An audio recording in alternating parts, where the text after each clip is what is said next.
Hi guys, welcome to another video about the habit forming and the daily challenges.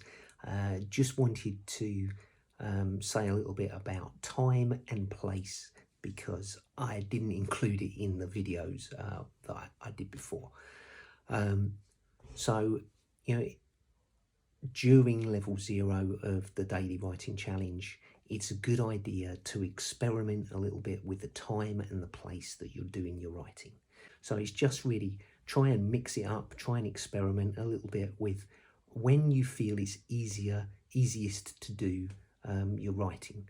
And really try and, on the last day of the week, if you've done a full week, you'll know that the end of it is what you've learned. So really think about also including things in there about what time and where you've worked and whether that's been good or bad for you, right? So you're really using this experience, you're using this challenge to just do a little bit of writing each day and to learn about the ways that you write and the things that you do and what it is that is right for you. So it's learning about you and learning about the way you work.